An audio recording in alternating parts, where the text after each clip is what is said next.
안녕하십니까. 2023년 8월 27일 최명무의 팩트 시작하겠습니다. 수도권 위기론 여야 모두에서 나오고 있죠. 국민의힘에서는 이철규 사무총장이 승선 불가론, 배를 침몰시킬 사람은 배에 탈 수가 없다, 뭐 이런 얘기를 하니까 이에 인천의 사선 의원인 윤상현 의원이 반격을 시도해서 윤상현 의원은 배가 침몰해도 영남권 의원, 강원도 의원은 죽지 않는다. 공천만 받으면 무조건 살아난다. 수도권의 지구당 위원장 연석회의를 한번 해보자. 그럼 수도권 의견이 무엇인지 금방 느낄 거다. 이렇게 반격을 했고요. 안철수 의원, 홍준표 대구시장, 뭐 수도권 대책이 없다, 뭐 이런 거를 지적을 했습니다. 반면에 나경원 의원은 뭐 수도권 위기론 뭐 못 느꼈다, 이렇게 얘기를 하거든요. 자, 그러면 이거는 여당 내에서 나오는 수도권 위기론이고, 이 부분과 관련해서 제가 그 실체에 대해서 얘기를 한 적이 있습니다. 그런데 민주당에서는 그럼 어떠냐? 민주당에서도 여전히 수도권 위기론은 나오고 있다. 그런데 이 수도권 민주당의 위기론, 이거는 이제 뭐 이재명 대표의 사법 리스크가 굉장히 중요한 역할을 하고 있지만, 예를 들어서 자, 비명계인 조홍천 의원, 뭐 역시 경기도 출신입니다. 지금 ARS하고 전화 면접 조사하고 결과가 완전히 다르지 않냐. 너무 다르다. 저는 전화 면접 중에 갤럽하고 NBS, 왜 4개 기관이 하는 그 전국 지표 조사를 열심히 본다. 최근에 나왔던 게 NBS인데 이 전화 면접 조사에서는 전국도 그렇고 수도권 전 지역에서도 여당보다 우리 민주당이 다 뒤진다. 그리고 정당 지지율보다 저는 더 중요한 게 총선이 이게 어떤 의미를 갖느냐는 것인데, 정부 여당을 지원해야 된다, 혹은 정부 여당을 견제해야 된다, 정부 여당 지원이 전국적으로 높고 안 좋다, 서울 수도권에서도 안 좋다, 뭐 이런 식으로 얘기합니다. 그러니까 정부 여당 견제론이 별로 높지 않다, 뭐 이런 거죠. 수도권에서는 더욱더 안 좋다. 그러니까 수도권이 위기론이다, 이렇게 얘기하는데, 자, 여야 모두에게서 나오는 수도권 위기론, 이게 과연 맞는 얘기냐, 누가 더 위기냐, 이런 부분을 제가 말씀드리려고 합니다. 이게 과연 각 정당이 앓는 소리를 하는 거냐, 아니면 실체를 보고서 얘기하는 거냐 하는데, 여론조사는 현재까지 진짜 조홍천 의원 말대로 들쭉날쭉입니다.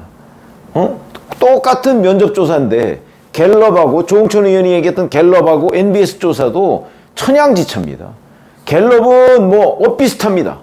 국민의힘과 민주당이 뭐 불과 한 많이, 지지난주에는 많이 차이 나서 한 6%포인트까지 차이 났는데, 또 엊그제 보면 2%포인트로 또 줄어들었고요.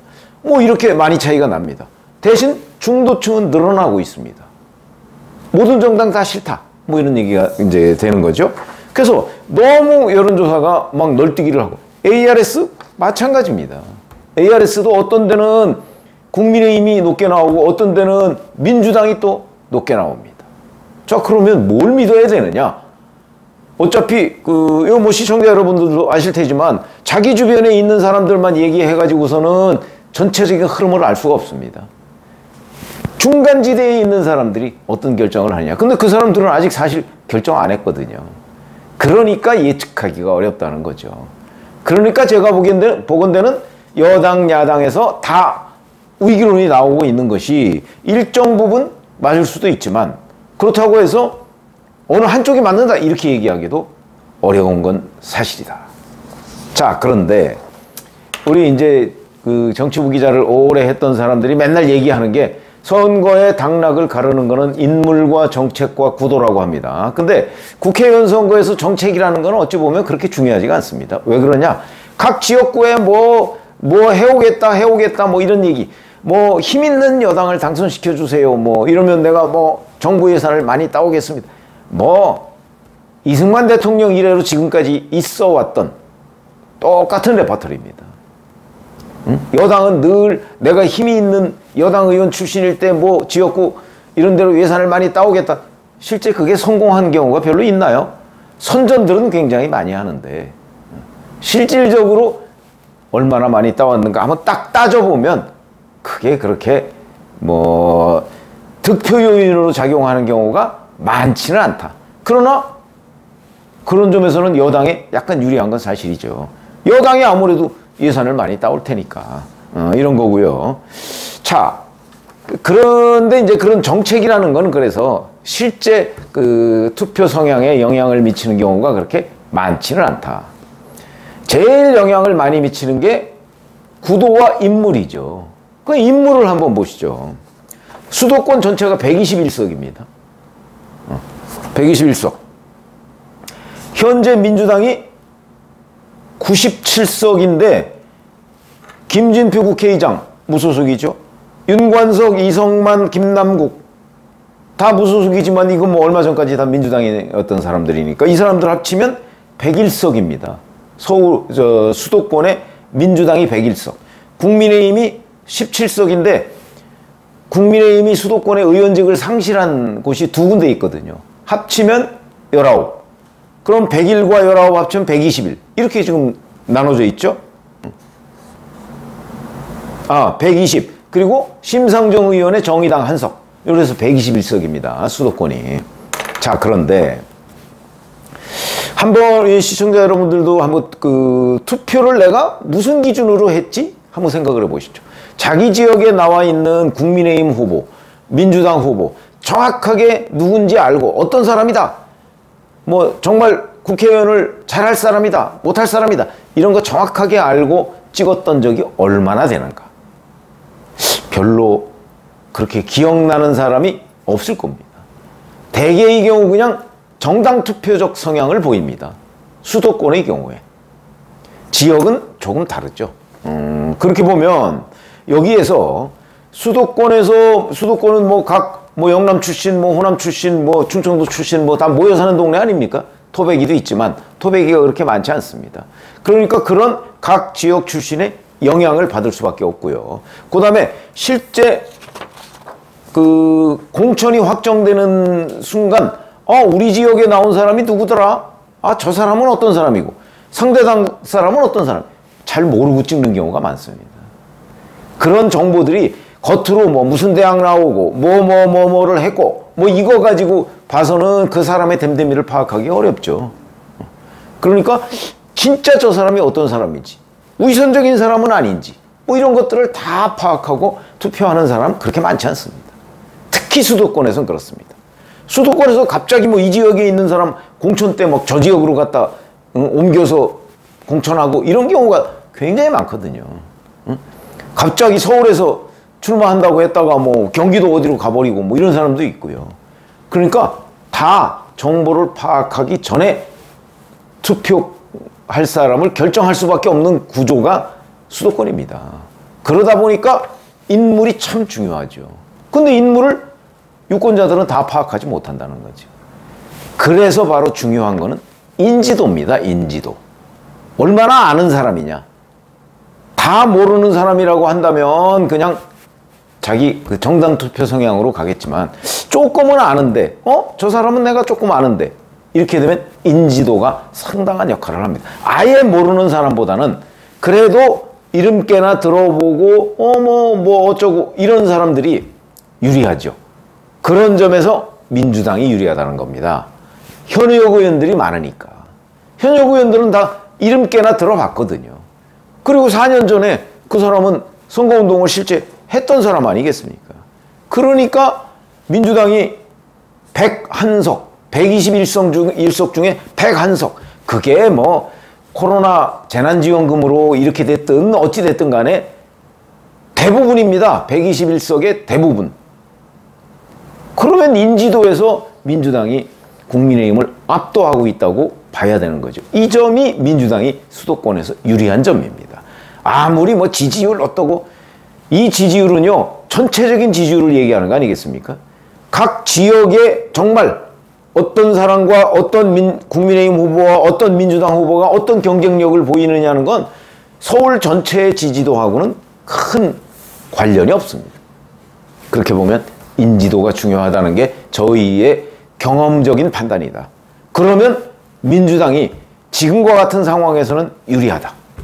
그러니까 위기론 그러면 민주당의 위기론보다는 국민의힘의 위기론이 더 더 현실적이다 하는 말씀을 그래서 제가 며칠 전에 국민의힘 수도권 위기론의 실체라고 해서 설명을 드린 겁니다. 그 다음에 이제 구도입니다. 구도. 구도라는 건 뭐 영남, 호남, 충청 뭐 이런 이제 지역구 유권자들이 어디가 많으냐 뭐 이런 것도 굉장히 중요하죠.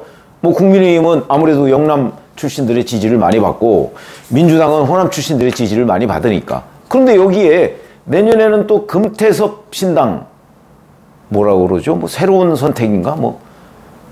여기가 금태섭 전 의원 자체가 민주당 탈당파니까 아무래도 민주당 공격을 많이 할 겁니다. 이러다 보면 중도층 중에서 그 약간 친국민의힘 성향을 보이는 민주당, 그런 친국민의힘 성향을 보이는 유권자, 이쪽이 금태섭 신당에 관심을 가질 가능성이 많거든요. 그러면 이 또한 국민의힘에 불리하다. 구도상 불리하다는 거죠.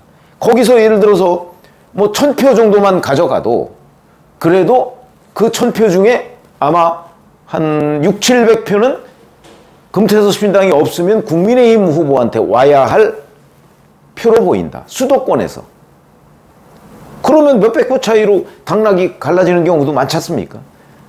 구도상으로도 국민의힘이 불리하다. 이런 거고요. 자, 그러나 여기서 이제 이런 거 저런 거 따지면 결국 그 수도권 위기론, 이게 아주 현실적으로 우리한테 정말 이 수도권 위기론이 닥쳤는데 하고 할 곳은 민주당보다는 국민의힘이라는 거죠. 저는 그렇게 봅니다. 그러니까 국민의힘의 위기론이, 위기 경보가 더 강합니다. 강할 수밖에. 그거는 제가 지금 설명드린 그대로. 다만 여기에 하나의 변수가 있습니다. 그 변수는 지금 뭐 거론할 건 아닌데, 예를 들어서 수도권 같은 경우는 막판 바람이라는 게 인천, 경기보다 서울에서 특히 중요합니다. 그 대표적인 게 예를 들어서 2008년에 이명박 정부 출범 후에 불었던 뉴타운 바람이라는 거 있죠. 뉴타운 바람이 부니까 서울에 저 동북부권 여기 전통적으로 그 국민의힘 출신들이 당선되는 경우가 거의 없었거든요. 거기서 당선자가 여러 명 나왔습니다. 뉴타운 바람 때문에. 이런 바람이 한번 불기 시작하면 그러면 뭐 훨씬 유리해지죠. 그 다음에 바로 4년 전에 코로나 재난지원금 바람. 이거는 뭐 이론이 있습니다만 저는 재난지원금이 민주당 압승의 결정적 승인이다, 이렇게 판단하고 있는 사람입니다. 이런 것들이 한번 불어버리면 상황은 완전히 달라집니다. 그러면 이런 게 불 가능성은, 그리고 이런 바람을 일으킬 가능성은 어디가 더 크죠? 여당이죠, 여당. 국민의힘에서 예를 들어서 내년 3월이나 2월쯤에 이런 바람을 일으킬 가능, 왜냐하면 현실적으로 예산권을 가지고 있으니까. 그리고 뉴타운 한다고 하면 뭐 국토교통부 같은 데서 하는 거 아닌가요? 그런 데서 전체적인 계획을 세워서 뭐 신도시를 만든다, 뭐 뉴타운 개발을 한다, 뭐 아니면 그와 유사한 뭐 어떤 건설 프로젝트 뭐 이런 거 하는 거죠. 그건 여당이 유리한 겁니다. 지금 그런 걸 국민의힘이나 여권에서 준비하고 있는지는 제가 알 수가 없지만, 여하튼 그런 하나의 변수가 있다면 내년 2월이나 3월에 여당이 쥐고 있는 카드, 이거는 변수가 될 수 있죠. 그러나 그 카드가 지금 있는지 없는지 아무도 모릅니다. 그러니까 국민의힘 윤상현 의원 같은 사람이 불안하다고 지금 얘기를 하고 있는 거죠. 만약에 그런 카드가 있다는 사실을 안다면 그러면 뭐 그다지 불안하지 않고 그냥 앓는 소리 정도로 우리가 치부할 수가 있겠지만 그걸 모르니까. 그런 한 가지 변수가 있지만 그 변수를 제외한다면 지금 수도권 위기로는 국민의힘이 민주당보다는 훨씬 강하다 하는 거는 지금 이 시점에 7개월 정도 이제 남겨놓고 있는데 지금 이 시점에는 분명하게 말씀드릴 수 있다. 앞으로 상황 변화 뭐 금년 내로는 별로 없을 것으로 보이고요. 이제 내년 가서 여당이 수도권에 뭐 한 방이라고 하는 그 공약을 낼 게 있을까? 뭐 이런 것들이 이제 좀 영향을 미치겠죠. 그래서 오늘은 여야 똑같이 나오는 수도권 위기론, 정말 누가 위기인가라는 걸 말씀을 드렸습니다. 고맙습니다.